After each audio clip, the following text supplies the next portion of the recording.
वर्ष अगले अगले अंक में गुड मॉर्निंग बच्चों।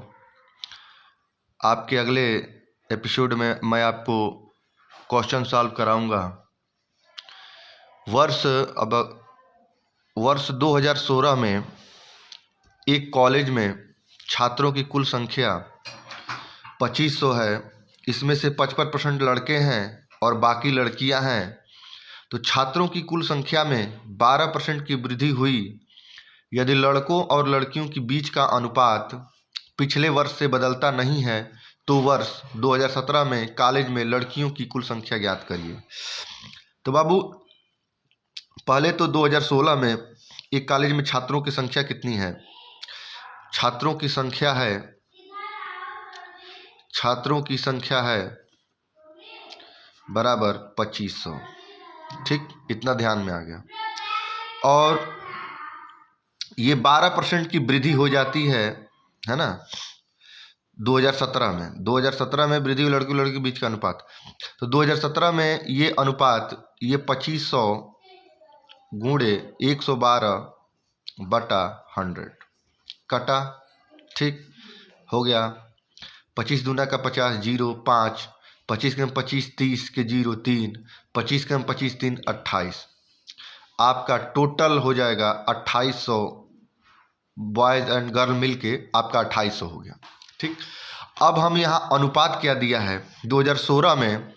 यह अनुपात बॉयज़ और गर्ल का अनुपात 55% बॉयज़ हैं तो 45% आपके हो जाएगा ना। 100 में से घटा देंगे, परसेंटेज तो 100 में ही से घटता है।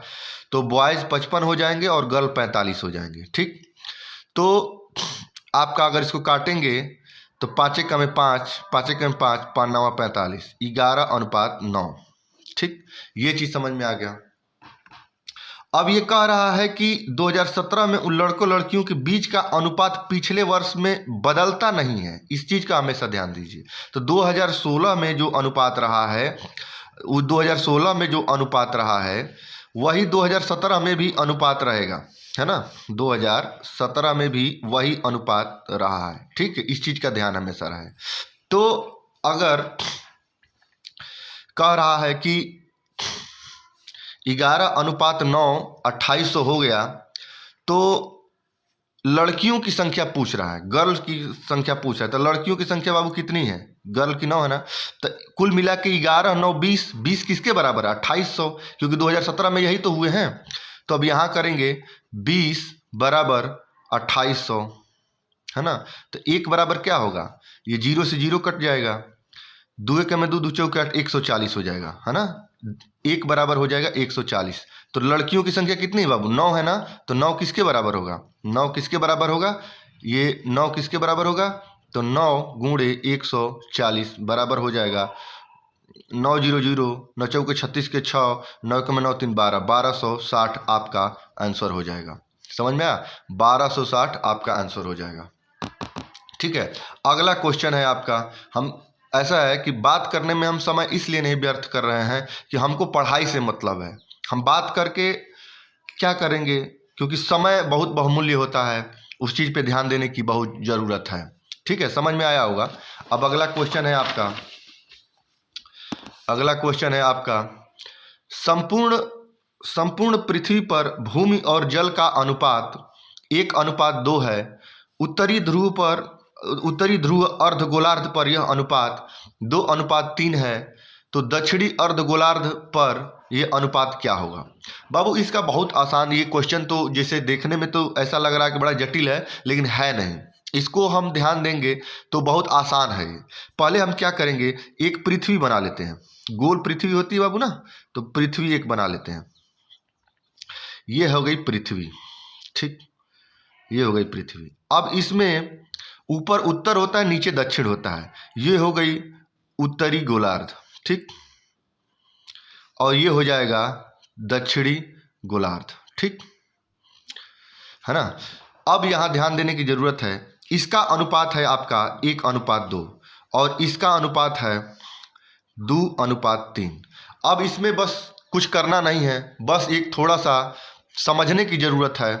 तो हम ऐसा करेंगे, देखिए ये तो पूरा है ना, तो हम ऐसा अंक माने कि इसका आधा जो है इससे कट जाए और इसका आधा इससे कट जाए। मतलब कि ये है, अगर देखिए हम अंक माने तो अगर हम इसको पूरे को 60 मानते हैं, देखिए ये एक नया तरीका है, इसको समझने की जरूरत है। अगर हम इसको 60 मानेंगे, अगर हम इसको 60 मान लेते हैं और इसको हम तब इसको पूरे को 60 मानेंगे तो ये 30 होगा, ये 30 होगा ना, ये भी 30 होगा और ये भी 30 होगा, है ना, यही ना होगा, आधा आधा है। तो हम करेंगे, चेक कैसे करेंगे, हम देख लेंगे कि 2 और 1 3 जोड़ के 60 से अगर डिवाइड होता है तो उसका आधा जो है मतलब 30, इससे इन दोनों से जोड़ करके वो डिवाइड होना चाहिए, तभी हम उसको सेट कर पाएंगे। जैसे हम देखते हैं 60 है ना, 60 है तो ये 60 है और उत्तरी गोलार्ध में ये जो 30 होगा वो क्या होगा, 2:3 जो है ये 30 को डिवाइड करना चाहिए, ठीक है, तभी हम वो समझेंगे कि ये क्वेश्चन हम सॉल्व कर पाएंगे। जैसे देखिए अब इसका अलग अलग करेंगे, ये 2 1 3 मिला के ही तो 60 है, हाँ, तो 3 बराबर कितना हो जाएगा 60, तो 1 बराबर कितना हो जाएगा 20, ठीक, 1 बराबर 20 हो जाएगा।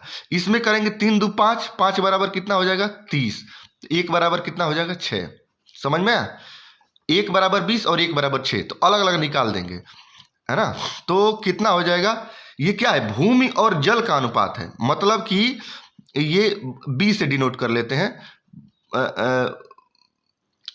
अगर इंग्लिश में लिखेंगे तो लैंड ऑब्लिक अनुपात वाटर हो जाएगा, ये हो जाएगा लैंड ऑब्लिक वाटर, है ना, तो लैंड ऑब्लिक वाटर, तो लैंड कितना हो जाएगा इसका 1 है, 1 गुणे 20 बराबर 20 हो जाएगा। वाटर कितना है इसका 2 गुणे 20 बराबर 40 हो जाएगा।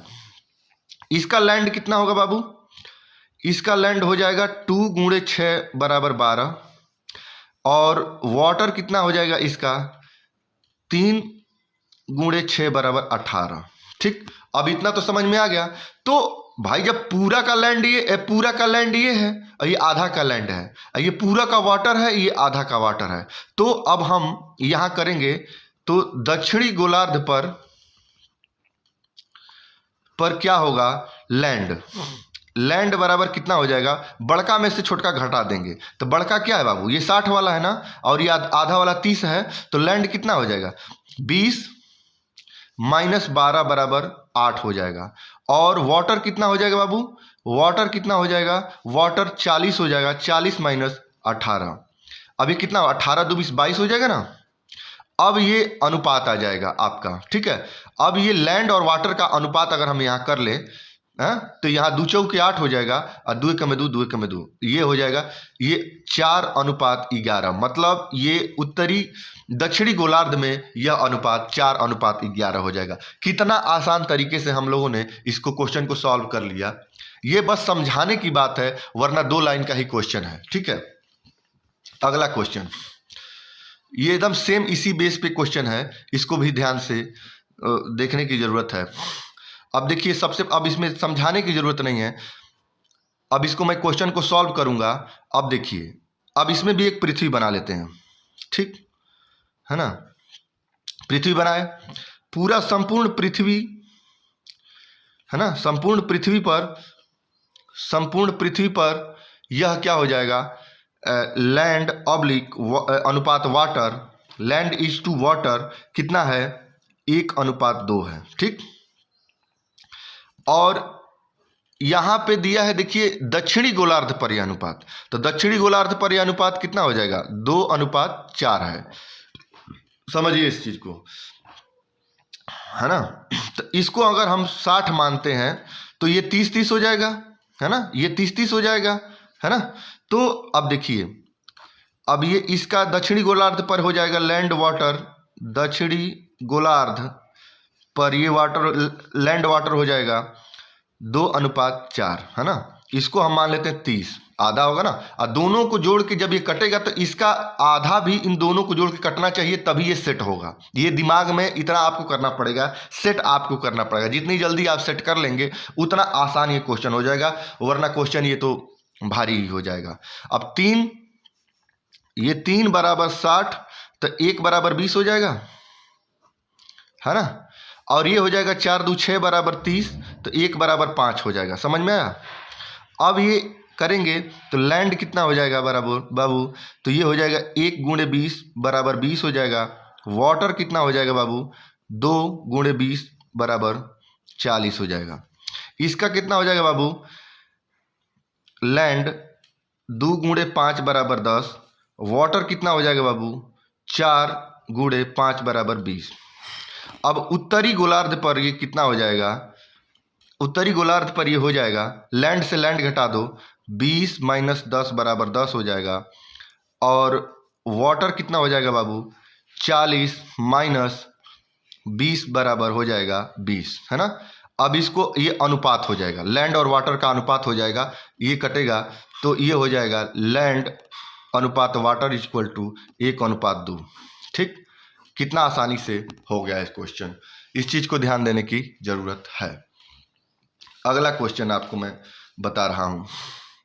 देखिए क्वेश्चन की वैरायटी आप देखिए, इसको अगर फेयर में करते हैं तो वाकई में आपको बहुत फ़ायदा मिलेगा।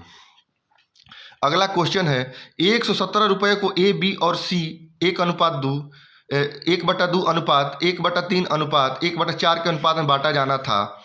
गलती से इसको 2:3:4 में बांटा गया।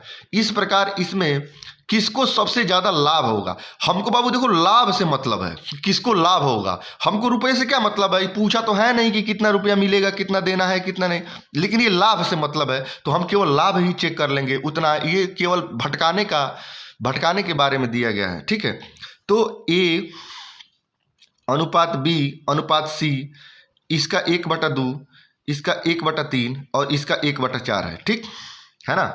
तो अब देखिए ये तो देखिए बटा में है, इसको बटा से हम हटाएंगे तो इसमें हम एलसीएम ले लेंगे तो कितना हो जाएगा, 12 एलसीएम होगा। 2 छक्के 12 हो जाएगा, 3 चौके 12 हो जाएगा और 4 3 12 हो जाएगा। अनुपात कितना आ जाएगा बाबू, 6:4:3। ये आपका अनुपात आ गया। ठीक, और गलती जब हुई है, अब जब गलती हुई है तो कितने में बांटा गया है, 2:3:4 में। ठीक है ना। अब इसमें देखो एक थोड़ा सा दिमाग लगाने की जरूरत है। इसको हम क्या करेंगे, इसको हम जोड़ लेंगे। 6 4 10 3 13, इसका जोड़ कितना हो जाएगा 13। इसका कितना होगा जोड़, 2 3 5 4 9 हो जाएगा, है ना। तो 2 3 4 अनुपात ये 9 हो गया। अब इसमें क्या करेंगे, 9 से इसमें मल्टीप्लाई कर देंगे और 13 से इसमें मल्टीप्लाई करेंगे। ठीक है, तो 9 से इसमें मल्टीप्लाई करेंगे तो ये 9 से इसमें मल्टीप्लाई करेंगे तो ये कितना हो जाएगा, 6:4:3, इसमें 9 से मल्टीप्लाई करें और इसमें 2:3:4 में हम 13 से मल्टीप्लाई करेंगे तो ये कितना हो जाएगा, 6 9 54 हो जाएगा अनुपात, 9 चौका 36 हो जाएगा अनुपात, 9 3 27 हो जाएगा। ठीक, अब इसको 13 दूना का 26 हो जाएगा और 13 39 हो जाएगा और ये है 13 चौका 52 हो जाएगा। आप देखिए स्पष्ट देखिए, 54 से 26 इसको तो घाटा हो गया क्योंकि 54 था अब 26 हो गया, और 36 से 39 में 2 ही का अंतर हो रहा है और 27 में 52 में ज़्यादा का अंतर हो रहा है ना, ज़्यादा का अंतर हो रहा है। तो अंतर जिसमें ज़्यादा होगा वही लाभ कमाएगा। भाई पहले 27 पा रहा है 52 पा रहा है तो लाभ किसको होगा, लाभ इसमें लाभ सबसे ज़्यादा किसको मिलेगा, सी को, है ना। इसमें सबसे ज़्यादा लाभ किसको मिला, सी को। आपका देखिए क्वेश्चन सॉल्व हो गया। इतना आसान तरीके से क्वेश्चन सॉल्व हुआ। थोड़ा आप समझिएंगे, एफर्ट करेंगे तो आप समझ लीजिए कि सबसे ज़्यादा आपको लाभ मिलेगा। आपको उसी तरह लाभ भी आपको उसी तरह मिलेगा जिस तरह इसमें सी को मिला है। अगला क्वेश्चन है आपका 48वां क्वेश्चन। 48वां क्वेश्चन देखिए, थोड़ा सा इसमें एक अलग तरीके से क्वेश्चन है ना। हाँ, एक हीरा 3 हिस्सों में टूट गया। इन तीनों हिस्से के वजन का अनुपात 2:3:4 है। हीरे की कीमत इसकी वजन के वर्ग के अनुक्रमानुपाती है। यदि इस हीरे के टूटने पर 52,000 रुपये का नुकसान हुआ तो हीरे की कुल कीमत क्या है ना? हीरे की कुल कीमत क्या है? तो हम देखेंगे बाबू, हीरा जो है, अब हीरा जो है टूटा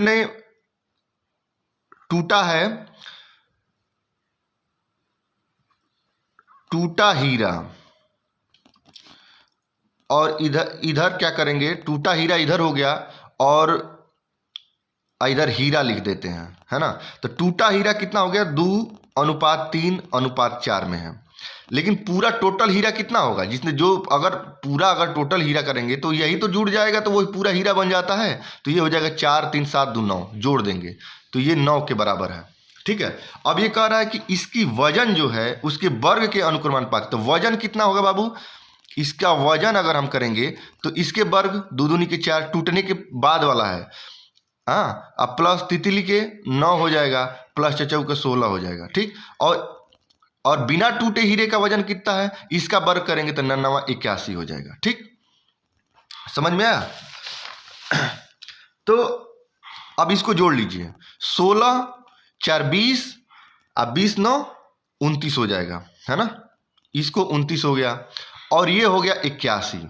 ठीक, अब ये टूटने के बाद इसका वजन रहा, है ना? टूटने के बाद वजन क्या, इसकी कीमत है ये, सॉरी, है ना? वजन जो है इसकी कीमत है। अब ये जो वर्ग हम लोग कर लिए तो ये कीमत हो गई, ये वजन तो ये कीमत हो गई, कीमत ना, वजन कीमत। तो ये कह रहा है कि 52,000 रुपये का नुकसान हुआ। तो 52,000 रुपये का नुकसान कब होगा, जो 81 में से जो घटा है वही तो नुकसान है इसका। तो 29 और 81 में से घटा देंगे तो आप कितना आ जाएगा, 52 आएगा। इसको जब घटाएंगे तो ये 52 आएगा। ठीक, अब ये जो 52 नुकसान, यही तो नुकसान हुआ है, पहले 81 था अब 29 हो गया, अब ये 52 दिखा रहा है, घट गया। तो ये 52, यही तो 52,000 रुपये का यही तो कीमत है। तो ये कीमत 52,000 रुपये के बराबर हो गया। तो हम यहाँ पे क्या करेंगे बाबू, 52 बराबर लिख देंगे 52,000।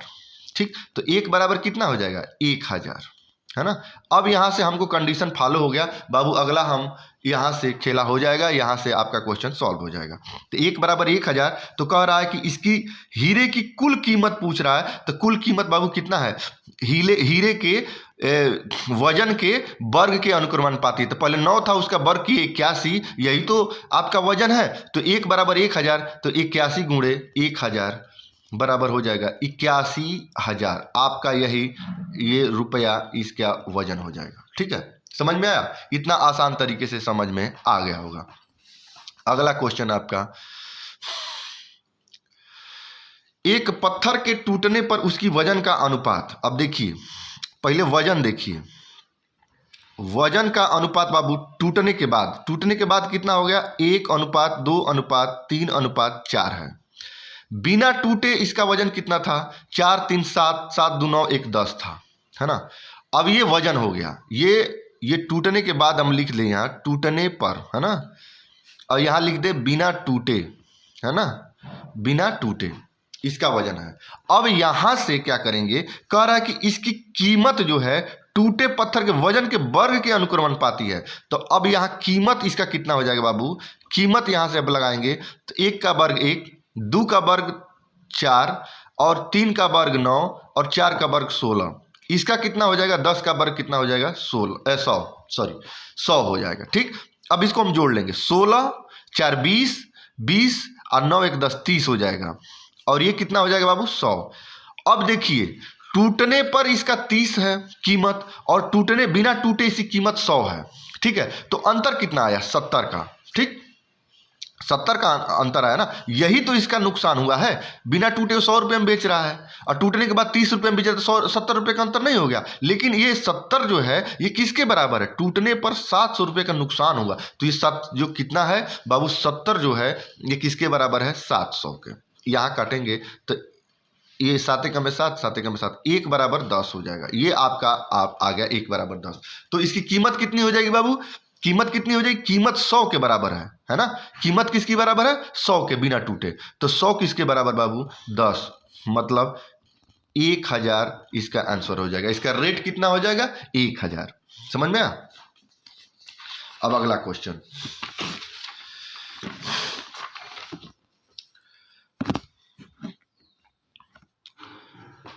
अगला क्वेश्चन है आपका, किसी परीक्षा में पास होने वाले,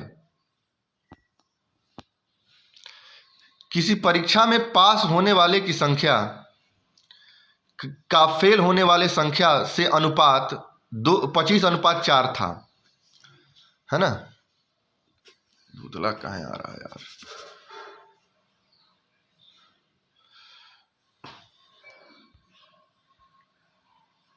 है ना, अब आया साफ है। किसी परीक्षा में पास होने वाले की संख्या का फेल होने वाले संख्या से अनुपात। अब देखिए, पास होने वाले और फेल होने वाले का अनुपात कितना है, 25:4 है, ठीक है ना।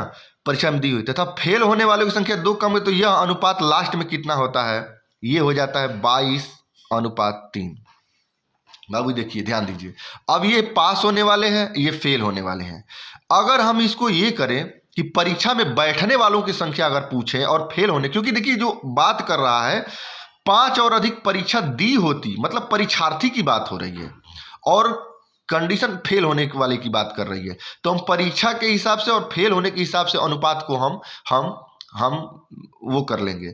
अब तो परीक्षार्थी मतलब एग्जाम में जो बैठे हैं लड़के उनका, और फेल में होने वाले इनका अनुपात हम निकाल देंगे, तो कितना हो जाएगा भाई, ये 25 हैं और पास फेल दोनों मिलकर ही तो एग्जाम में बैठे होंगे, तो कितना हो जाएगा, 25 और 4 कितना हो जाएगा, 29 हो जाएगा, और ये 4 हो जाएगा, ये 22 और 3 ये होगा 25, और ये हो जाएगा 3।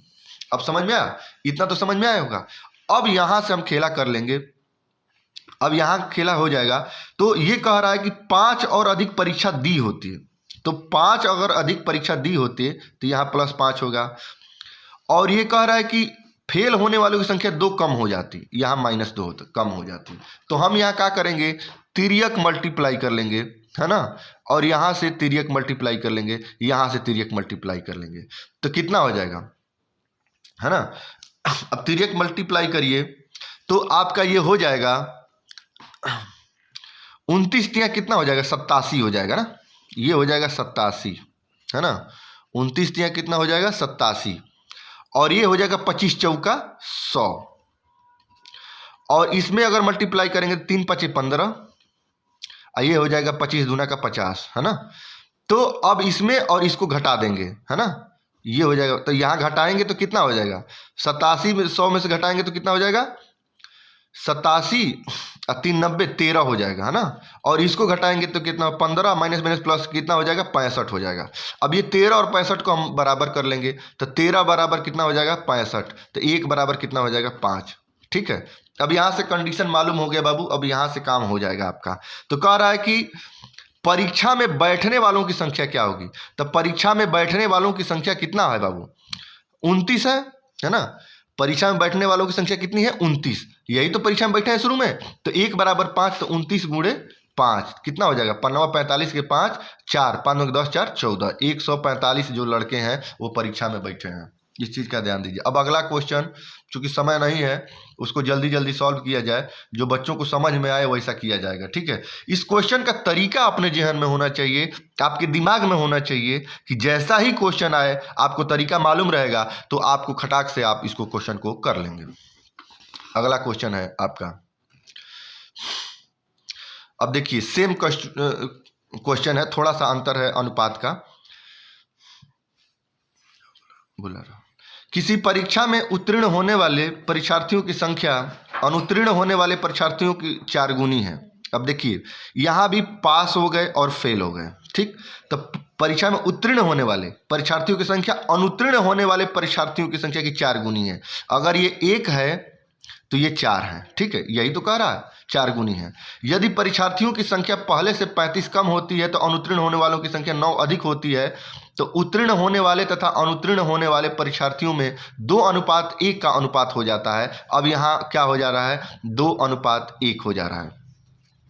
तो जो अब ये बाबू क्या करेंगे, इसमें भी क्या कह रहा है, परीक्षार्थी की बात कर रहा है, और किसकी बात कर रहा है बाबू, अनुत्तीर्ण, फेल होने की बात कर रहा है ना, फेल होने की बात कर रहा है। तो एग्ज़ाम में जो बैठे लड़के हैं और फेल होने वालों के अनुपात हम कर लेंगे तो 4 1 5 हो जाएगा, और ये 1 हो जाएगा, और ये हो जाएगा 3, और ये हो जाएगा 1। ठीक, अब देखिए, अब इसमें कंडीशन वही लगा लिया जाए तो कह रहा है कि परीक्षार्थियों की संख्या पहले से 35 कम होती। ठीक, तो ये 35 कम करा लिए, और अनुत्तीर्ण वाले, अब ये कह रहा है कि अनुत्तीर्ण होने वाले की संख्या 9 अधिक होती है ना, यहाँ 9 कर लिए। ये प्लस माइनस थोड़ा सा गेम है, इसको आप समझ लीजिएगा। अब इसको हम मल्टीप्लाई आप करते हैं तो यहाँ से इसको मल्टीप्लाई करेंगे तो 1 5 5 हो जाएगा, इसमें से मल्टीप्लाई करेंगे तो 3 हो जाएगा, इससे मल्टीप्लाई करेंगे तो 35 हो जाएगा, और इससे मल्टीप्लाई करेंगे तो क्या हो जाएगा बाबू, 3 9 27 हो जाएगा ना, यही ना होगा।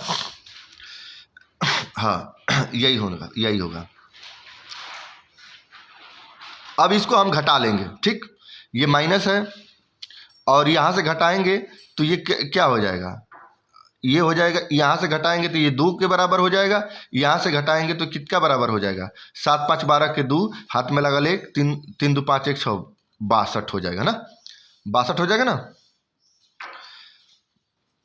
तो अब इसके बराबर इसको कर देंगे तो क्या हो जाएगा, 2 बराबर 62, तो ये किसके बराबर, 1 बराबर 2 3 6 2 के में 2, 1 बराबर 31 हो गया। ठीक, तो कह रहा है परीक्षार्थियों की संख्या क्या होगी, तो परीक्षार्थियों की संख्या बाबू इसमें कितना है, 5 है ना, 1 बराबर 31 है तो 5 किसके बराबर होगा, तो 5 गुणे 31 बराबर 5 एकम 5 5 3 15, ये आपका आंसर हो जाएगा 155, है ना। ये थोड़ा सा दिमाग में आपको ये क्वेश्चन होना चाहिए, जैसे ही क्वेश्चन आए तो आपको ये जो ये तरीका है, देखिए तरीका तो इसके कई हो सकते हैं, लेकिन ये बड़ा तरीका हो जाएगा, उससे आपको लाभ नहीं मिलेगा, क्योंकि क्वेश्चन जो है आपको बहुत तेज़ी से हल करना पड़ेगा, है ना, तो उसको समय का बहुत ध्यान रखना पड़ेगा। अब अगला क्वेश्चन है आपका, अब इसको ध्यान दीजिए। अगला क्वेश्चन है, समूह ए में 40% राजनेता और 60% पुलिस अधिकारी शामिल हैं। समूह बी में 35% राजनेता, 40% पुलिस अधिकारी और 25% वकील शामिल हैं। तो समूह ए और समूह बी को 1/4 के अनुपात में मिला दिया जाता है, तो नए बनने वाले समूह में राजनेता और वकीलों का अनुपात क्या होगा, है ना।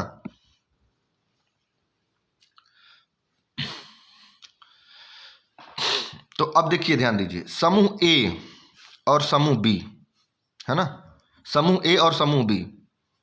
तो समूह ए में क्या है, राजनेता है, तो नेता, है ना, और क्या है, पुलिस, है ना, नेता और पुलिस ये क्या है, 40 हैं, और ये क्या है, 60 है। ठीक,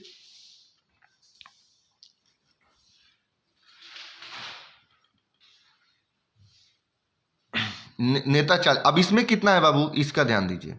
अब इसमें नेता कितने हैं, 35 हैं, और इसमें कितना है, पुलिस कितना है, 40 हैं, और इसमें एक लॉयर जो वकील जो मिल जा रहे हैं वो भी 25 हैं। तो कह रहा है कि समूह ए और बी में 1:4 के मिला दिया जाता है ना, 1:4 में मिला दिया जाता है। तो इसको हम 1 से मल्टीप्लाई करते हैं और इसको हम 4 से मल्टीप्लाई करेंगे, है ना।